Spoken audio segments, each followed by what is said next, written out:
ഓം നമോ നാരായണായ.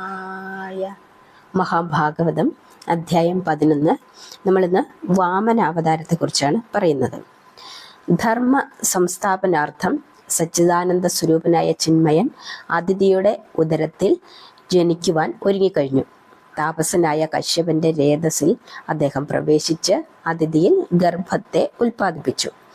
ചിങ്ങമാസത്തിൽ വെളുത്തപക്ഷ ദ്വാദശിയും തിരുവോണവും ചേർന്ന ദിവസം മധ്യാഹ്ന സമയം അഭിജിൻ മുഹൂർത്തത്തിൽ ഗ്രഹങ്ങളെല്ലാം ശുഭരാശികളിൽ നിൽക്കവേ പുരുഷ രാശി ലഗ്നമായ ത്രൈലോക്യനാഥനായ ഭഗവാൻ ശ്രീഹരി കശ്യപപുത്രനായി ഇന്ദ്രന്റെ അനുജനായിട്ട് തിരുവവതാരം ചെയ്തു. ആ സമയം ദേവവാദ്യങ്ങളും മംഗളഗീതങ്ങളും പുഷ്കരവീഥിയിൽ മുഴങ്ങി. വിഷ്ണു ചിഹ്നങ്ങളോടും അതിരറ്റ തേജസ്സോടും കൂടിയ ആ ദിവ്യ ശിശുവിനെ കണ്ട് കശ്യപ ദമ്പതികൾ കൈകൂപ്പി ജഗന്മയനായ വിഷ്ണു ഭഗവാനെ വാഴ്ത്തി സ്തുതിച്ചു. പെട്ടെന്ന് തന്നെ വിഷ്ണു ചിഹ്നങ്ങൾ മറഞ്ഞ് വടുരൂപിയായ ഒരു ബ്രാഹ്മണകുമാരന്റെ, അതായത് ഒരു ബ്രഹ്മചാരിയുടെ ആകൃതി ആ ശിശു കൈക്കൊണ്ടു. കശ്യപൻ തന്നെ ആ പുത്രന് ജാതകർമ്മം ചെയ്തു. ഹ്രസ്വകായ വടുരൂപിയായതിനാൽ വാമനൻ എന്ന് നാമകരണം ചെയ്തു. ആ സമയം തന്നെ വാസവാദി വാനവരും വാരിജ സംഭവനും കൈലാസവാസനും ബ്രഹ്മർഷി മുഖ്യരും അവിടെ പ്രത്യക്ഷപ്പെട്ടു. ദേവഗുരുവായ ബൃഹസ്പതി വടുവിന് ബ്രഹ്മസൂത്രം നൽകി. കശ്യപൻ മേഖല എന്ന് പറഞ്ഞാൽ പുല്ലുകൊണ്ടുണ്ടാക്കിയ അരഞ്ഞാൺ, ഭൂമിദേവി മാൻതോലും, ചന്ദ്രൻ യോഗദണ്ഡും, വനദേവതകൾ ചീരം കൊണ്ടുള്ള കൗപീനവും, ദേവമാതാവ് ഓലക്കുടയും, സരസ്വതി ജപമാലയും, കമലാസനൻ കമണ്ഡലുവും, പാർവതീദേവി ഭിക്ഷാപാത്രവും ദാനം ചെയ്തു. വടുവിന് ആവശ്യമായ മറ്റ് സാധനങ്ങൾ വാനവരും സമ്മാനിച്ചു. അപ്രകാരം ബ്രഹ്മചാരിയായ ഒരു സന്യാസി ബാലന്റെ വേഷത്തില് വാമനമൂർത്തി എല്ലാവരുടെയും അനുഗ്രഹാശസ്സുകളോടെ ഭിക്ഷാടനത്തിനായിട്ട് ഇറങ്ങി.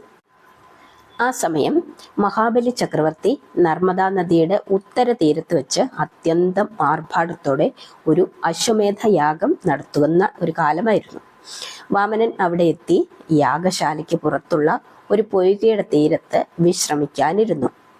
മുഖം കഴുകാനായിട്ട് ആ പൊയ്കയിൽ വന്ന ശുക്രാചാര്യരും മറ്റു ഋഷികളും ആ വടുവിൽ പ്രകാശിച്ചു കൊണ്ടിരുന്ന തേജസ് കണ്ടിട്ട് ഇത് വളരെ അതിശയിച്ചു പോയി. ഇത് ഏതോ ദിവ്യനാണ് ഈ വടു എന്ന് കരുതി ഭൃഗുസുതൻ അദ്ദേഹത്തെ എതിരേറ്റ് യാഗശാലയുടെ അകത്തേക്ക് കൊണ്ടുവന്നു.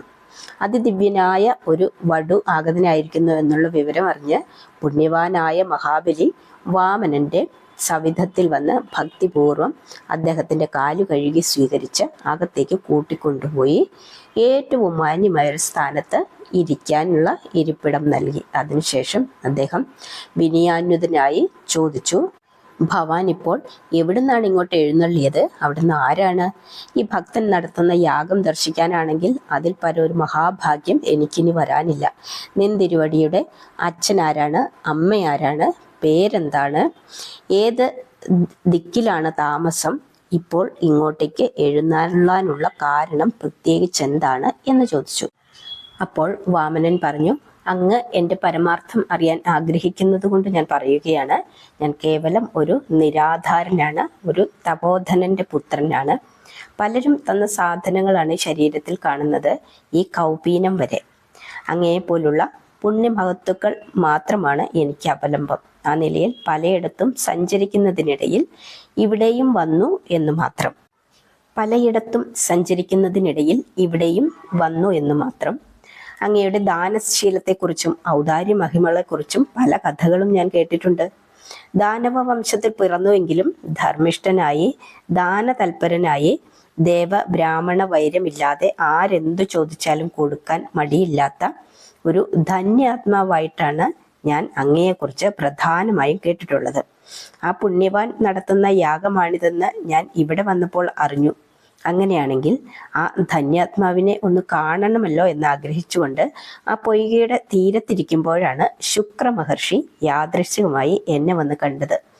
എൻ്റെ പേരെന്താണെന്ന് അങ്ങ് ചോദിച്ചു. എനിക്ക് പ്രത്യേകിച്ച് പേരുകളൊന്നുമില്ല. ഒരു വടു, അതായത് പൊക്കം കുറഞ്ഞ ഒരു ബാലനായതുകൊണ്ട് വാമനൻ എന്നും ചിലർ വിളിക്കുന്നു എന്ന് പറഞ്ഞു.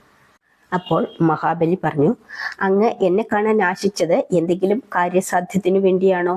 അങ്ങനെയാണെങ്കിൽ അങ്ങയുടെ അഭിലാഷം എന്താണെന്ന് എന്നോട് പറയൂ, ഞാനത് സാധിച്ചു തരാം.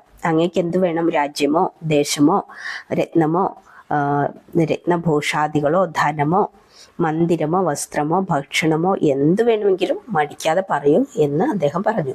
വടു പറഞ്ഞു, ഈ പറഞ്ഞതിലൊന്നും എനിക്ക് ആഗ്രഹമില്ല. എനിക്കത് കിട്ടിയാൽ പ്രയോജനവുമില്ല. ഭാവിയിൽ വേളി കഴിച്ച് ഗൃഹസ്ഥാശ്രമിയായി ജീവിക്കുവാനും ഞാൻ ഉദ്ദേശിക്കുന്നില്ല. പോരെങ്കിൽ ധനമുണ്ടായാൽ അത് അഹങ്കാരത്തിന് കാരണമായി തീരും. ഞാൻ പോകട്ടെ പ്രഭു. അങ്ങ് എന്നോട് കാണിച്ച ഉപചാരത്തിന് വളരെ നന്ദി. വടു യാത്ര തിരിക്കാനായി എഴുന്നേറ്റു. മഹാബലിയെ വന്ദിച്ചു. ഉടനെ അദ്ദേഹം ഭവ്യതയോടെ വീണ്ടും പറഞ്ഞു, ബ്രഹ്മചാരി, എന്നിൽ നിന്നും എന്തെങ്കിലും ഒരു ദാനം സ്വീകരിക്കാതെ പോകുന്നത് എനിക്ക് സങ്കടകരമാണെന്ന് പറഞ്ഞു. അപ്പോൾ വടു പറഞ്ഞു, അങ്ങേക്ക് അത്ര നിർബന്ധമാണെങ്കിൽ എനിക്ക് ഇരുന്ന് ഈശ്വരധ്യാനം ചെയ്യുവാൻ 3 അടി ഭൂമി അങ്ങ് ദാനം ചെയ്താൽ മതി. കൂടുതലൊന്നും വേണ്ട.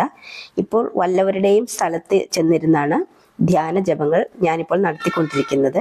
നിർബന്ധമായി അങ്ങ് പറഞ്ഞതുകൊണ്ട് ഞാൻ ചോദിച്ചെന്നേ ഉള്ളൂ. എൻ്റെ കൊച്ചു പാദങ്ങൾ കൊണ്ടളന്ന 3 അടി മണ്ണ് മാത്രം മതി എനിക്ക് എന്ന് വടു പറഞ്ഞു.